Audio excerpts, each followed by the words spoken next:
ইংরেজি 12 মাসের নাম। আমরা বাংলা 12 মাসের নাম শিখছি না? হ্যাঁ। আজকে আমরা ইংরেজি 12 মাসের নাম শিখব। এক বছরে কত মাস? 12 মাস। কত মাস? 12 মাস। বাংলায় যেরকম এক বছরে 12 মাস, আমরা ইংরেজিতেও যখন শিখব তখন আমরা জানবো কি এক বছর সমান কত মাস? 12 মাস। ঠিক আছে? আচ্ছা, এখন আমরা যেহেতু 12 মাস জানি, তাহলে আমাদের এখানে যে মাসগুলো লেখা আছে সেগুলো 12টা আছে কিনা একটু দেখি। হ্যাঁ, সবাই খেয়াল করো। দেখো, এই যে জানুয়ারি 1, ফেব্রুয়ারি 2, মার্চ 3, এপ্রিল 4, মে 5, June 6, July 7, August 8, September 9, October 10, November 11, December 12। আমরা 12 মাসের নাম, এই ইংরেজি 12 মাসের নাম কি আগে শুনছি কখনো?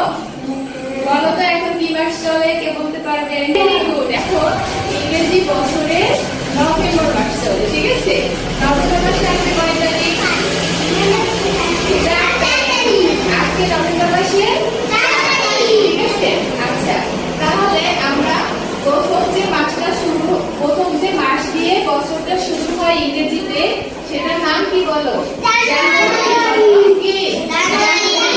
তারপরে ফেব্রুয়ারি, মার্চ, এপ্রিল, মে, জুন, জুলাই, আগস্ট, সেপ্টেম্বর, অক্টোবর, নভেম্বর, ডিসেম্বর।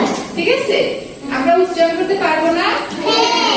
জানুয়ারি, আবার বলো, মুখে বলি। জানুয়ারি, ফেব্রুয়ারি, মার্চ, এপ্রিল, মে, জুন, জুলাই, আগস্ট, সেপ্টেম্বর, অক্টোবর, নভেম্বর, ডিসেম্বর।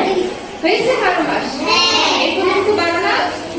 12 মাস হয়েছে না? তাহলে আজকে আমরা এই প্রশ্নগুলোর উত্তর বের করবো। পারবো না? এখানে কি লেখা আছে দেখো, মার্চের পরের মাসের নাম। এখন মার্চ কই দেখো তো, এই যে মার্চ হচ্ছে এই বছরে কততম মাস? তৃতীয় মাস, মানে 3তম মাস। তাহলে মার্চের পরের মাস বলতে, মার্চ যদি 3 মাস হয়, 3তম হয়, তাহলে পরে কত হবে? 4তম হবে। পরেরটা মানে কি? 4তম, তাই না? তাহলে 4তম